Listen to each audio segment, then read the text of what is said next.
Hello everyone and welcome back to the Cyclocross Social Podcast. Today we have another special episode. We are having another rider interview and today I'm joined by two riders, Clara Honsinger and Katie Clouse. But just before we go and talk with them, I would like to mention that if you have any comments on the episode or the podcast in general, you can send us an email. You can do this by either filling in a contact form on our website cyclocross.social, or you can write to us at the email address in the description of the podcast, which is noah@cyclocross.com. But without further ado, let's get into the podcast. Clara and Katie, welcome on the show. Hi, Thank you. Great to be here. Could you both shortly introduce yourself to our listeners? Yeah, I'll go ahead. I'm Clara Honsinger. I'm the current U.S. national champion for the elite women. I'm from Oregon in the United States, which is over on the West Coast. And yeah, I've been racing cyclocross at the elite level for 3 years now. And this is my second year really racing in Europe full time. And I'm having a great time and really challenging myself with all the racing. My name is Katie Clouse. I'm the current U23 U.S. national champion. I'm going to college in Colorado in Grand Junction. I've been coming over to Europe for a couple years now, but yeah, this is kind of my second or third year full-time racing in Europe. It's been super difficult and very challenging, but yeah, it's been super fun over here. Now I'll be asking a couple of snap questions to get to know the both of you a bit better.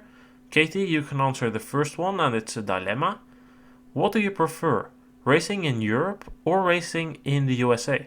I think I prefer racing in Europe, but I always love racing in the US that's where I started. But I think we definitely get a more technical and a lot faster racing over here. But I mean, I love the US racing as well. So. And what about you, Clara? What do you prefer? I would say that racing in the United States, it tends to be easier to do well. However, I think it's much more stimulating, the race in Europe. It's faster, it's more technical, it's much more aggressive. So I would say racing in Europe just because it's so much more exciting. Is your favorite course then also in Europe? Yeah, I think my favorite course was actually last weekend at Namur because it's such a challenging and honestly a little bit frightening of a track. It really pushes everyone to do their best, and when you do really well at that race, it really feels good. And Katie, is your favorite course also Namur, or do you prefer something else? I do love Namur. It's definitely, again, like such a technical and fast race, but oh man, I think Namur might be one of my favorites. There are definitely a couple over here that I've been like, oh wow, this is definitely one of my favorites. But yeah, I think over here at least, I have some favorites. And then when you're racing, what's the favorite weather to do so? Do you prefer it dry, or do you prefer a big rain shower during the race? I would prefer wet conditions. I love racing in both, but I think definitely with wet conditions, it makes the course a lot more fun, I think, and definitely harder to race on, which I think makes the race a lot more fun to watch and fun to race. And Clara, do you also like the wet weather racing, or is it maybe a bit of more dry conditions that you prefer?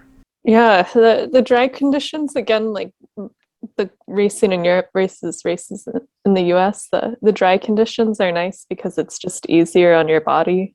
You don't have to wear as many clothes or be as concerned about getting cold in the race. But I really like the challenge of wet conditions. It again pushes everybody to really perform at their best on the day and makes a race really hard to predict because anything can happen when it's muddy and slippery. And during this season, you two are staying in the Netherlands. What's your favorite thing about the Netherlands? What I really like about where we stay in Sittard in the southern region, where the riding's really beautiful. It's so hilly and the roads are just you can go out for hours and hours, and it's much different than the north where it's just pretty flat. And I like just the diversity of terrain that we have down here.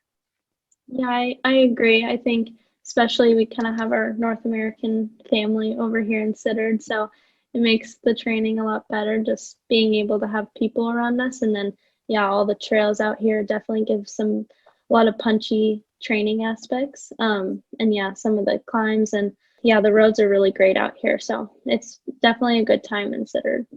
And when you're training or perhaps warming up for a race, do you guys listen to music? And if so, what's the favorite song to listen to whilst warming up? Honestly, I don't listen to music while I'm warming up because I'm always afraid that I'm going to miss, like, somebody will need to get my attention or there'll be something called over the intercom and I won't hear it. And it's also a little bit distracting when you're like, oh, I need to set up my playlist. So what I really like is when there's like music over the loudspeakers by the race, and it's kind of the race playlist that's really getting me pumped up and excited to go. I personally always listen to music, especially in warm-ups. I have just kind of a bikes playlist that I've had for like years. I don't really have like a specific song in there that I like really play during, just kind of put it on shuffle. And yeah, I'm just kind of more pump up songs, I guess. But yeah, I always listen to music during warm-ups.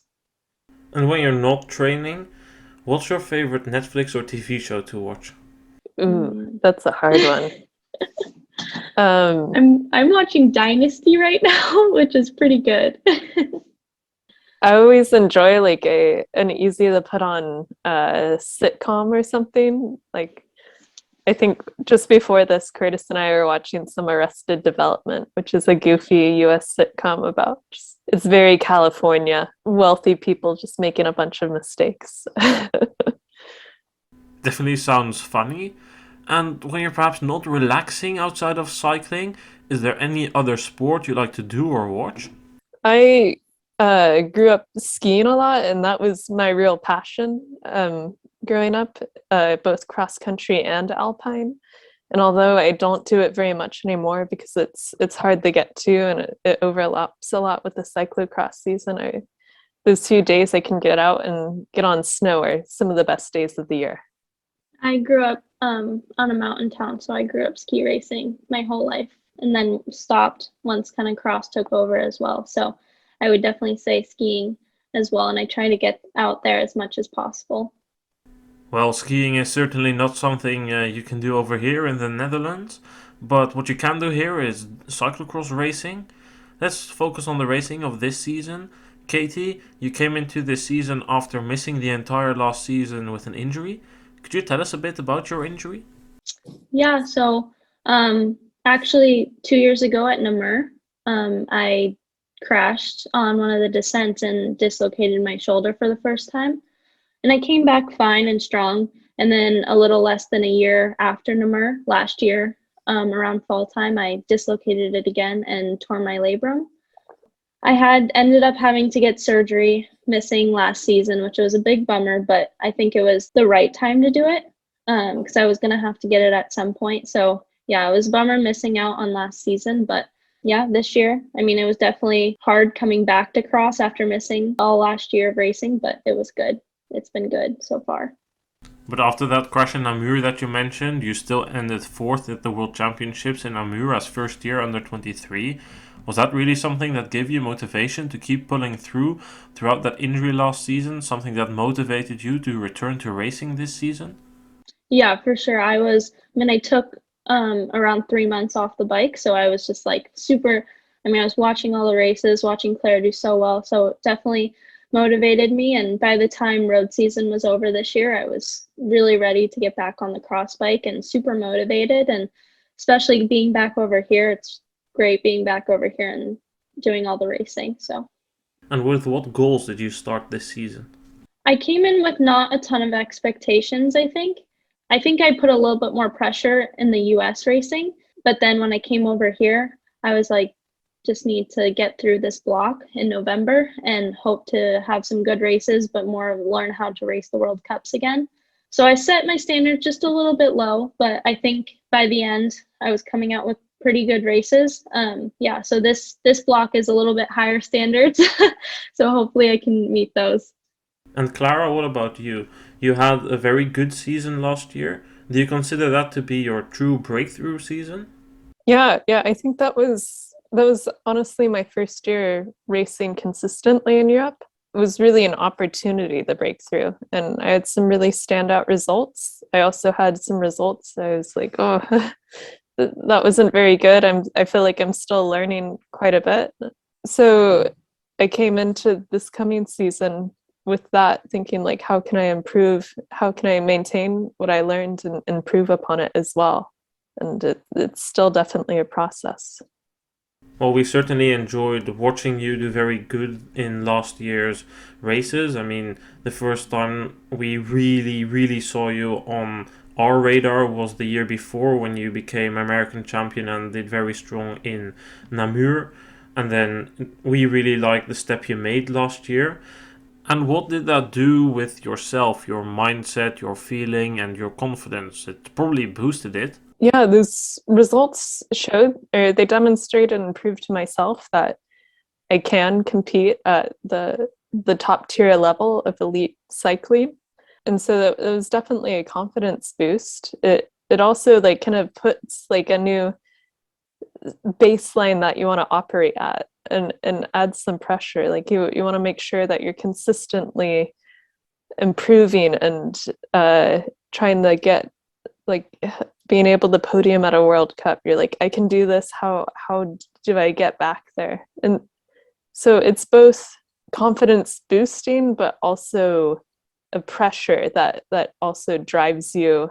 It's a little bit of stress, not bad stress, but good stress, the perform well. You already briefly mentioned them, but what were your goals coming into this season? Going into this season, I was really excited to be racing back in the United States again because we didn't do that at all in 2020.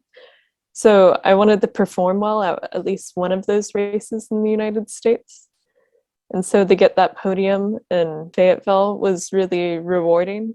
Another big goal of mine was winning nationals. I know that it didn't seem like there's a lot of American women racing in Europe, and so I felt kind of like I was one of the elite American women, and so I felt that there wasn't going to be a lot of competition at nationals, but it's a race where anything can happen, and so winning that was a really big goal of mine, and it feels really rewarding to accomplish that. Both of you started your season by racing a couple of US CX series. Could both of you elaborate a bit on what the main differences are between racing in America and racing in Europe? Yeah, it's quite a large difference. In the United States, there's many more amateur races. It's honestly the elite races are just a small portion of the day, and there's much smaller crowds in the US. It feels like it's definitely still growing over there and developing, and the level of professionalism isn't as high. However, there's like a really happy atmosphere, and it's just a really positive, goofy, and fun. Everybody really enjoys their time at the US races, whether they're spectating or racing themselves. Yeah, I mean, I think US racing will always be in my heart. That's kind of where I grew up racing, obviously. So I do think there's obviously, like what Clara said, a huge difference between Europe and US racing, just the level of speed and just the depth between European racing and the US racing. So I think that's US racing has quite a bit to like gain to get to that difference of Europeans racing, but yeah, I think the crowds obviously are definitely a little less, and just kind of it's a difference, but US racing definitely has that like fun mentality to it. So, And in addition to that, the parcourses are also pretty different, right? yeah, they can be pretty different. I think a lot of US racing doesn't really focus too much on the technical aspect and making it, especially I mean, it's really always dry in the US somehow. Like really every weekend was dry except Fayetteville. So I think coming over here, especially, gave us like a ton of new technical, like just being able to dial in those skills, especially before nationals, because it did rain and it was quite technical when it did rain. So I think being over here and just being able to get that technical aspect in what you don't really have in the US. So. And of course, the highlight must be racing those US World Cups. Are they extra special to both of you? Yeah, I think they're very special because it means a lot to have the European riders come over and being able to share our country and our culture with them. Yeah, it feels like our opportunity to showcase not only how Americans race their bikes, but how Americans like to act and celebrate and just have a good time. Perhaps how it's like coming over and going to a Belgian bar and having a beer with them, and then it's like, oh, it feels great to have Europeans over at our bar and show them how we like to celebrate. Yeah, I think it's cool having the Europeans come over to the US. I think it definitely a way to grow also US racing. Having them come over, I think it gives a lot of like US people a lot more motivation after they come over to the US and kind of beat down on us a little bit. But yeah, I think it's really good racing when they come over, and it's really cool to have them see the kind of stuff we do over here, the kind of courses we can lay out, and maybe that just gives promoters and course designers just a way to like better themselves as well if we have like any comments or concerns. So I think it's good when they come over here and we can kind of show them how the US is. I mean, we've talked with other riders as well this year, and they also state the importance of having a World Cup in their own country because it's the only time in the year that young riders can be inspired by the best riders of the world. So it's certainly good to see that that's also the case in the USA, because there has been some critique on the value that those races have. But nevertheless, that brings also a lot of complaints of European riders when they come to Europe, that it's a long travel time away from home. But that must be a lot worse for you guys, because you two are away from home for months in the year, staying in the Netherlands for away from home. Can imagine that that is a bit difficult from time to time. Yeah, there's a lot of difficulties on each level. There's kind of like the technical or the logistical level. We have cyclocross is such an equipment intensive sport, so we have to get all of that. We have to find housing. We have to be cognizant of our time spent over here on visas, and so it just kind of that builds up to be something that we need to take care of.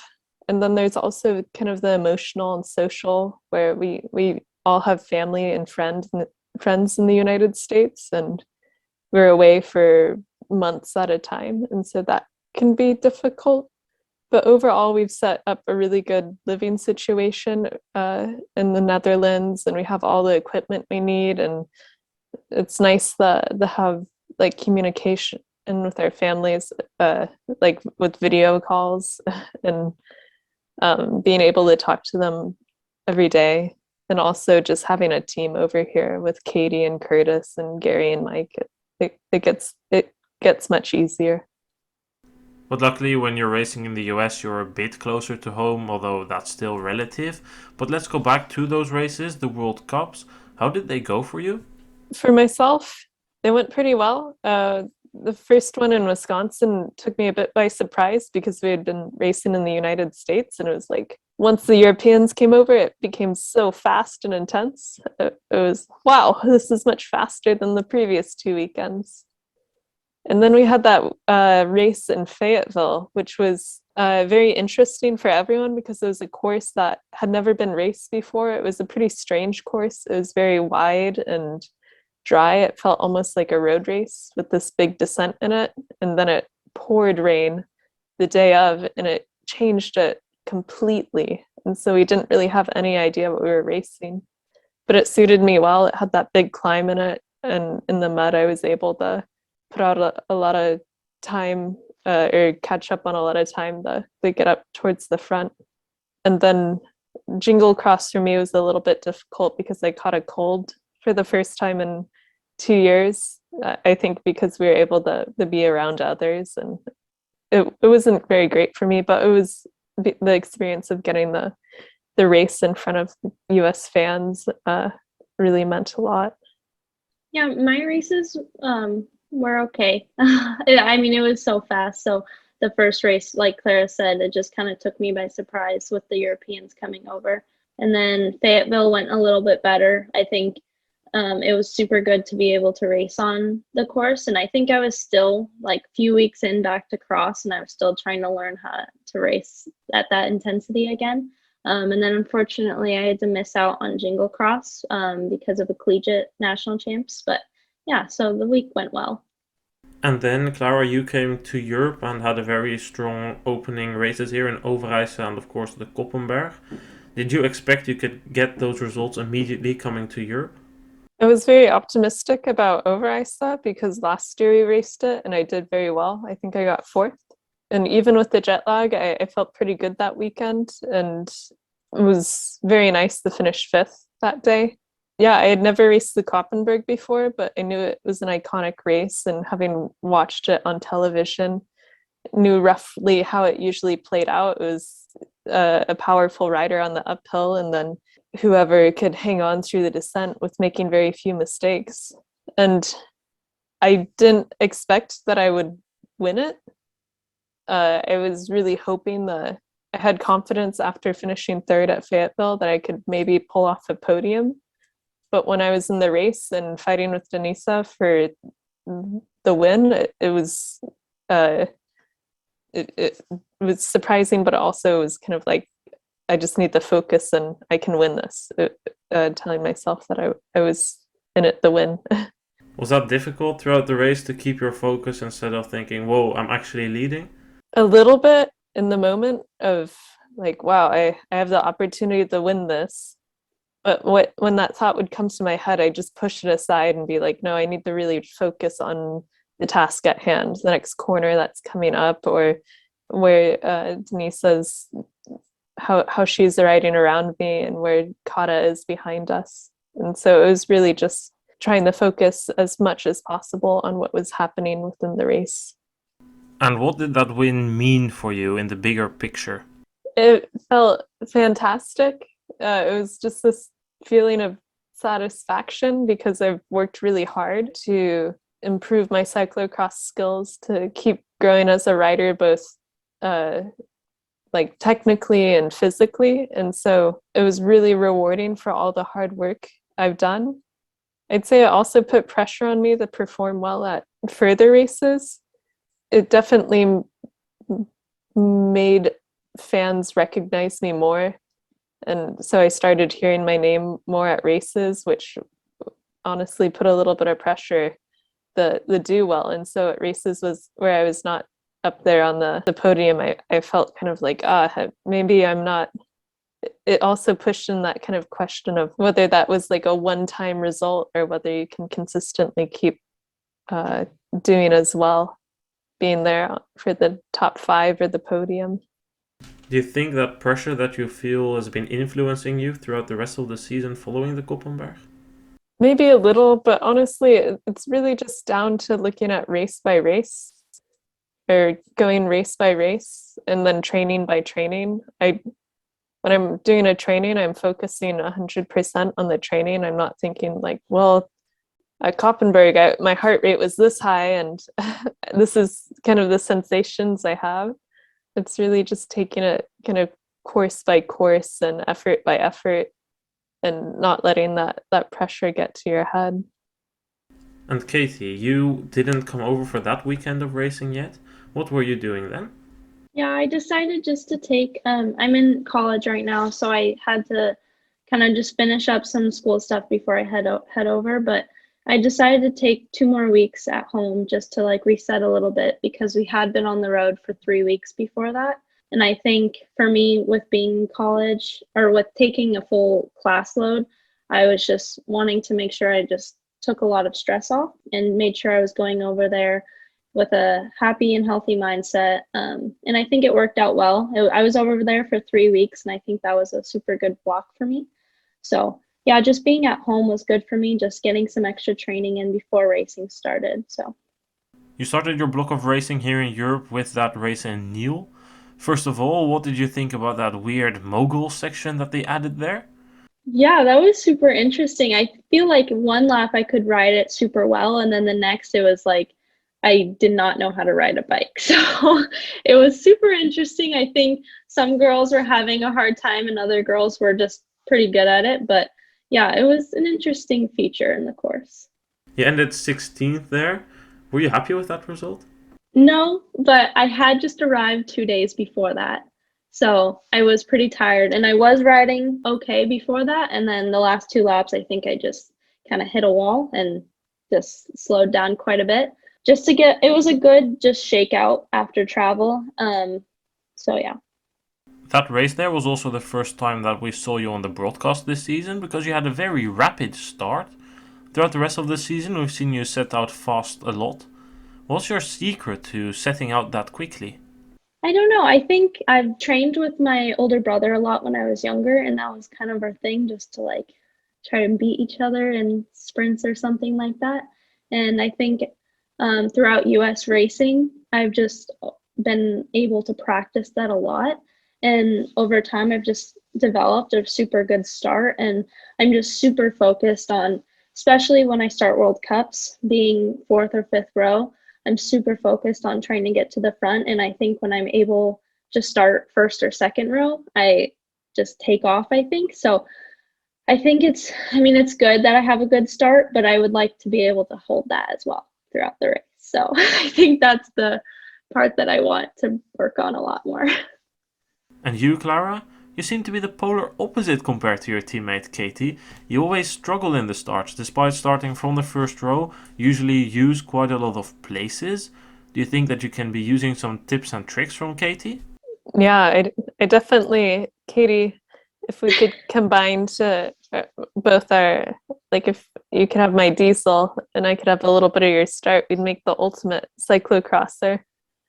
I definitely been struggling with my starts this season, just because I don't naturally have that quick snap, and also that the starts are just so aggressive and intense. It sometimes I'm in a start and I just honestly get a little bit frightened.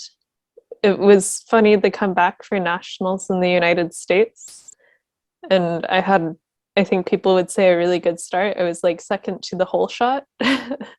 And I don't think I did anything differently. It's just the difference between racing in the US versus racing in Europe. You're in such a larger peloton and you're really getting pushed around.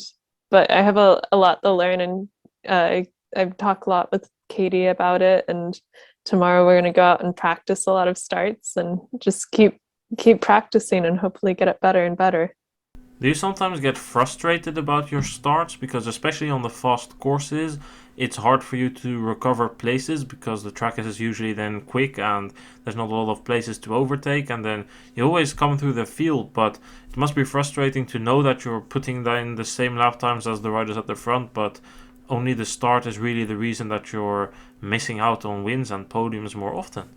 Yeah, it's difficult because there's a lot to make up and a lot of people in front of you that make mistakes, and suddenly there's a big gap towards the front, and sometimes it's just not really possible to cover that, so it is frustrating. And you just also mentioned that you just naturally miss a bit of explosiveness, the quick snap. Is that also why you tend to do better on the slower and more parcourses where it's about putting down the power, and it's very important to keep putting down the power in the final laps compared to the faster courses?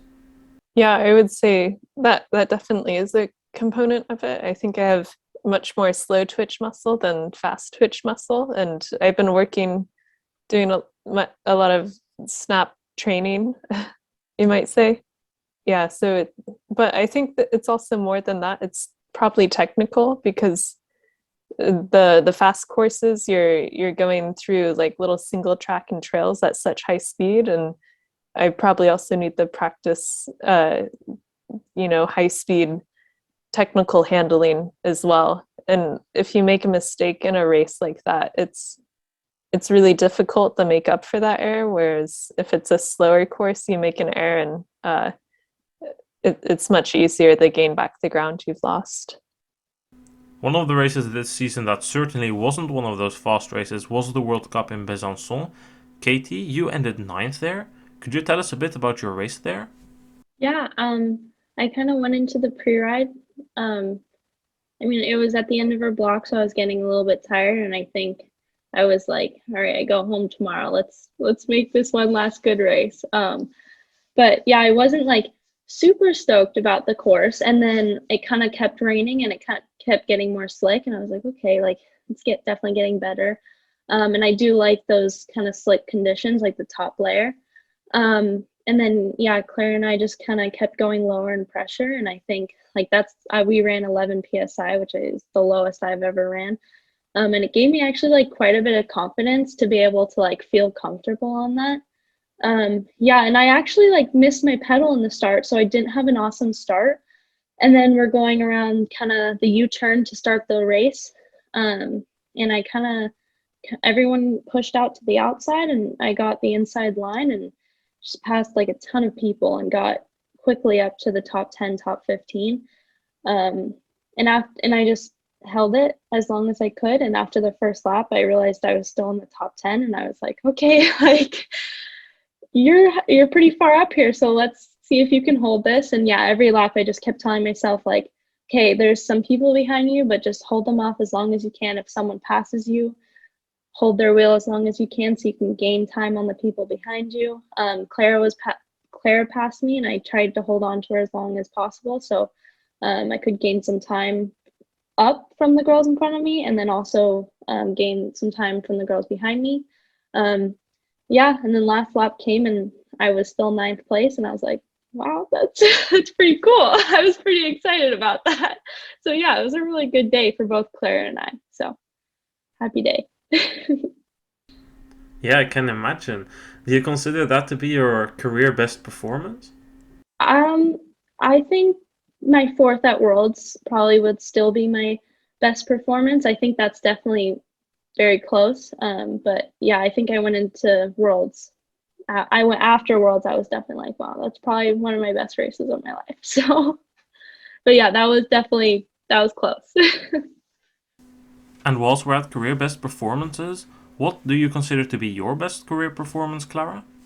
I'd say it's kind of a tie between that day at Koppenberg, where I won, and then last year at Namur, because I just had such a feeling of like I was nailing so many, like that difficult off camber, I was nailing it, and that feeling of flow and moving up past people. It was really this sensation of being in the moment and really performing well. So between those two. And after Besancon, you two crossed the ocean again. You didn't race the Pan American Championships. What was behind that decision? They were the weekend before our nationals, and the Pan American Championships are not quite the same, would you say, level of race that the European Championships are. It was a very small field and not quite as competitive, and we really just wanted to take a moment to rest before resetting, like go do nationals and come over for this Christmas block. And that rest, that's also something that's important in a season. We see more riders either take a rest or take a training camp around that period of time. Did you take rest somewhere throughout the season, or was that really the first time you took rest? I took a few days of rest before going over to Europe the week before over ISA. And I had a few days at home with my family, and that both the rest and being with family really helps. You just stay stable emotionally and physically going into a big season. And then came the American Nationals. Katie, you won the under-23 race there. Did you ever consider participating in the elite race instead of the under-23 race? That's definitely been a frequently asked question. I think this year definitely I was didn't think about racing elites. I was, especially since I missed last year and only had raced U23 nationals once.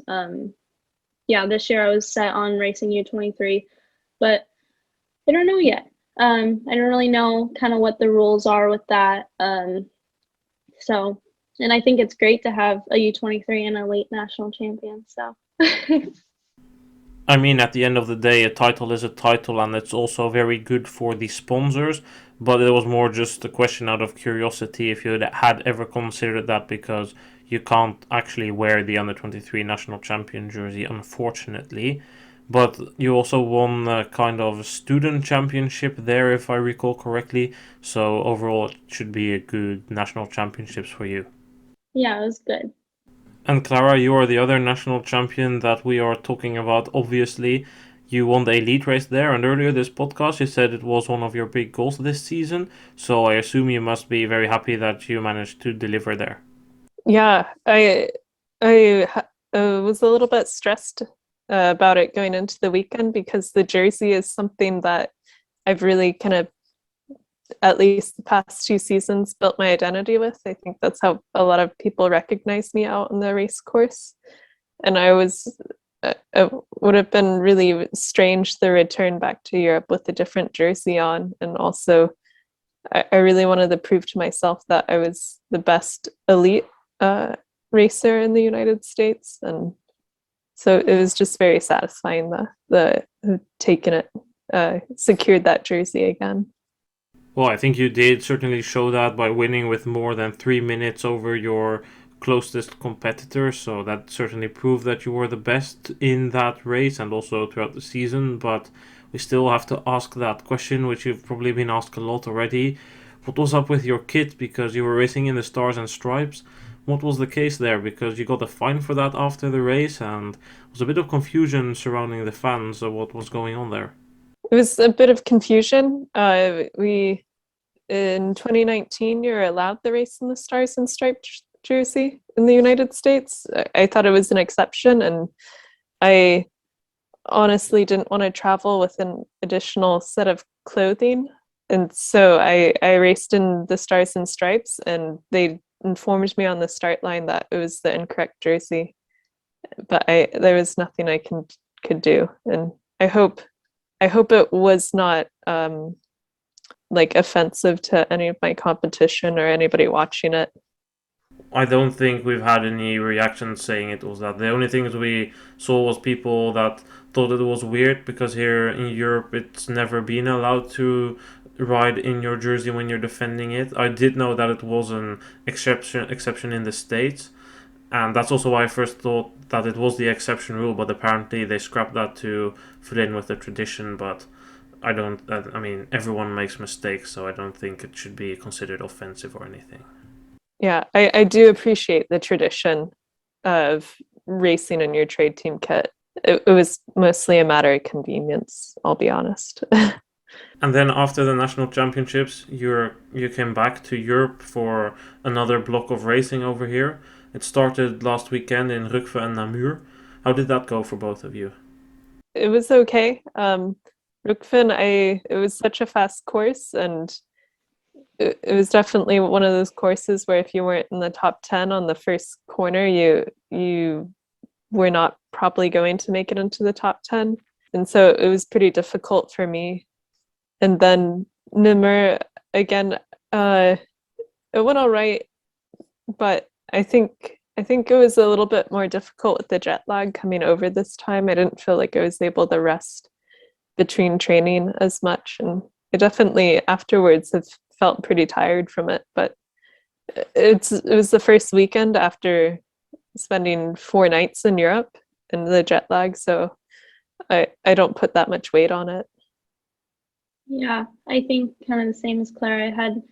I think it was just a really fast race to start with after, just traveling to Europe and then having a pretty big and stressful week at nationals, just because you always put stress on yourself in a national championship race. So I think just with that and then traveling, it was definitely a hard weekend to come into with all things considered. So I think it went as well as it could have.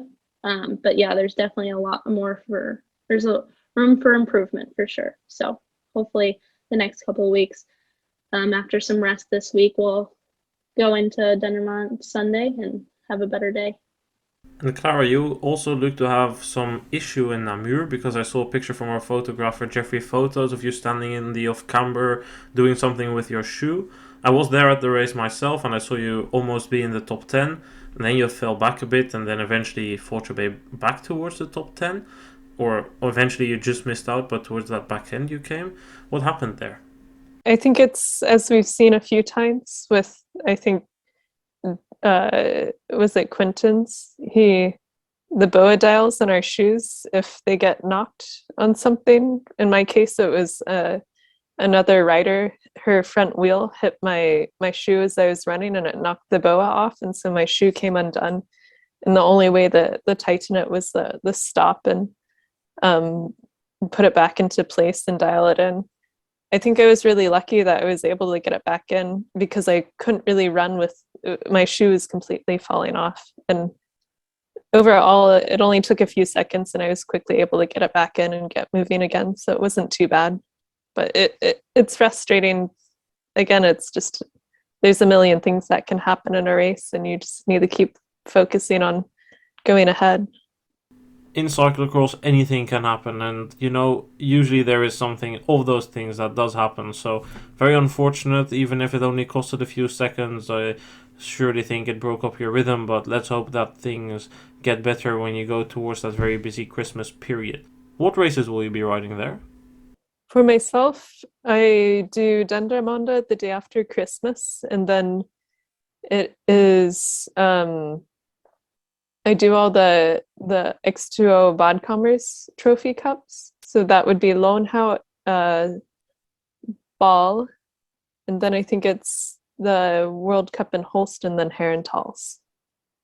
Are you riding the same race as Katie? I will be doing, I think one more, I'll do Zolder. So I'll do, Dendermonde and then Zolder, Loonhout, Ball, Holst, and then I'm actually leaving the next day. I will not be doing Gulligum or Herentals, but yeah, I'll be heading home. Will you still be coming back, or are you going to focus on the World Championships then? Yeah, I'll be fully focused on World Champs, so I'll stay home until, I head to Arkansas for World Championships. And what races will you be riding then? Just local races, or? Just training. No racing.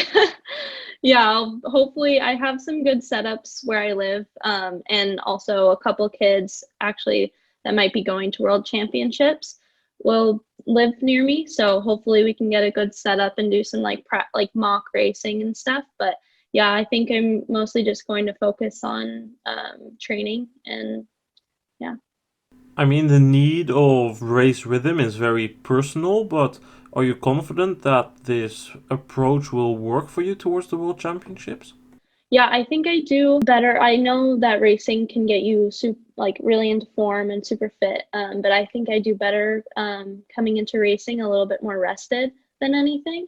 So I think it'll be good to have this really big block of racing, and then kind of take a little bit of a break and then kind of start building my way back up to Worlds. So yeah, I think it's definitely like playing a game, but hopefully that will work out for me. And that's usually, I've talked a lot to my coach about it. So we kind of decided that going home a little bit early and focusing on training was the best option.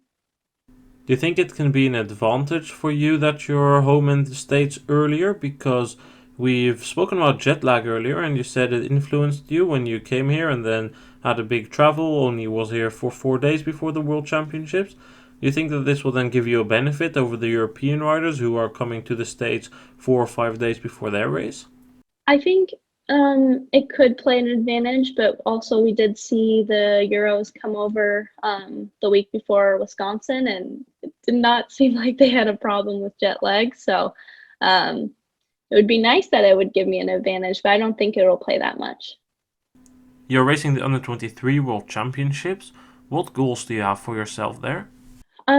I think obviously I would love to capitalize on my 4th place from 2 years ago, but I think setting realistic goals, just kind of looking at the Dutch girls who have been dominating even in the elite races.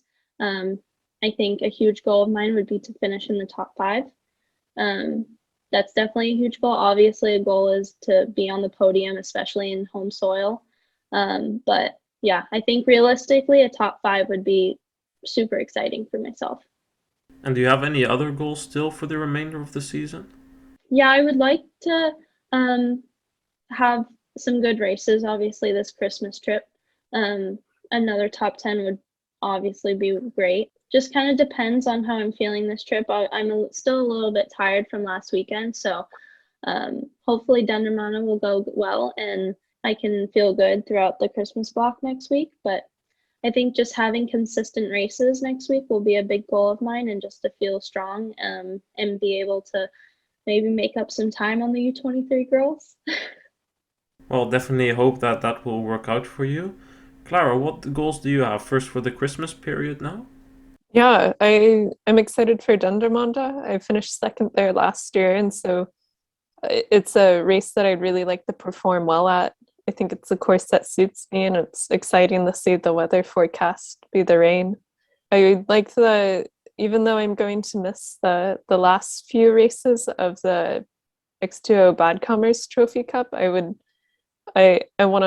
to gain back some time on that and maybe finish with a good overall standing in that series. And I think opportunities would be the do well at Herentals and Ball. Is there still an opportunity for you to race the final two races if you would be really close to winning the series? That is a good point. Maybe to come back over to Europe after Worlds. That's something that I think I'm going to consider when the time approaches, but it's something that could definitely be done. And how will you be approaching the World Championships? Yeah, so I'm going to come back a little bit early, as Katie said, and not do Hoogerheide. Not only am I concerned about jet lag and adapting to the time, it's also winter travel, and that's as many Americans have experienced, things can happen, your plane can be delayed, and suddenly you're traveling for 48 hours, and it's really hard on your body, and trying to recover that quickly before a world championship is just a little bit impossible. So I'm giving myself plenty of leeway for that. I hope to get to Fayetteville early and have some training partners there that we can go and practice on the course and get some really good training sessions in, and make sure that we're really sharp for the race.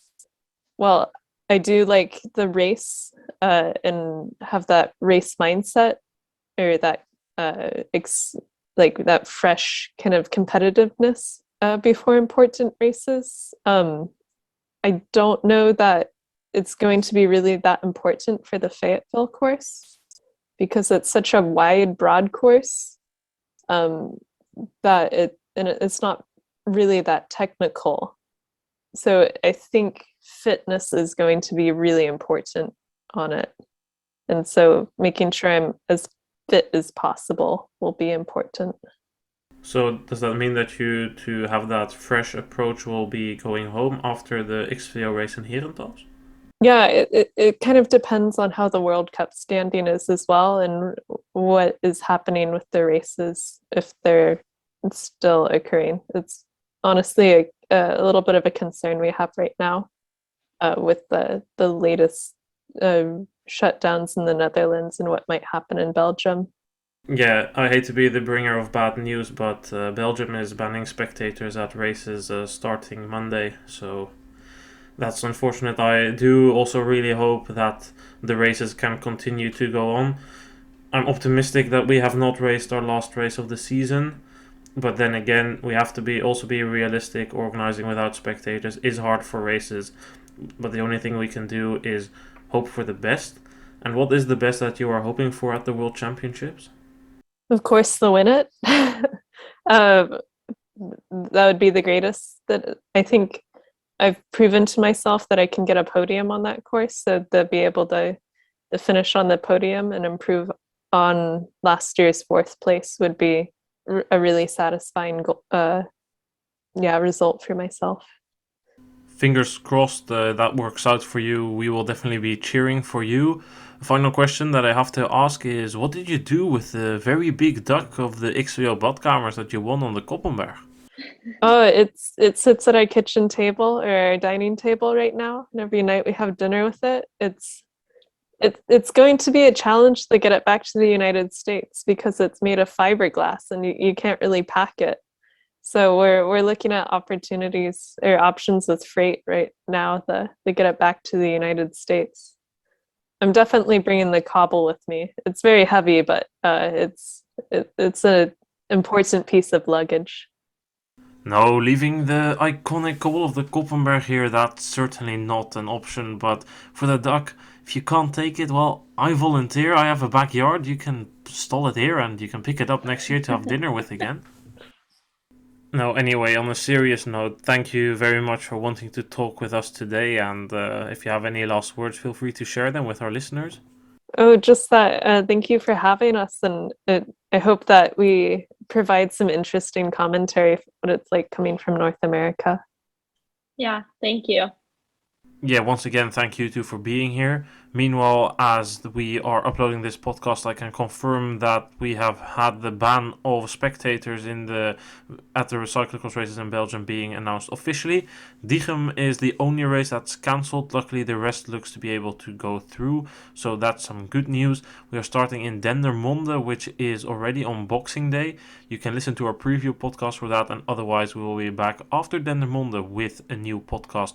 Lots of racing coming up for us to cover, and we'll be making podcasts about all of them. Thanks for listening. Once again, you can write to us at the email address that is in the description of the podcast. Thanks for listening. Leave a rating also if you're listening on Spotify, because that is now possible. Goodbye.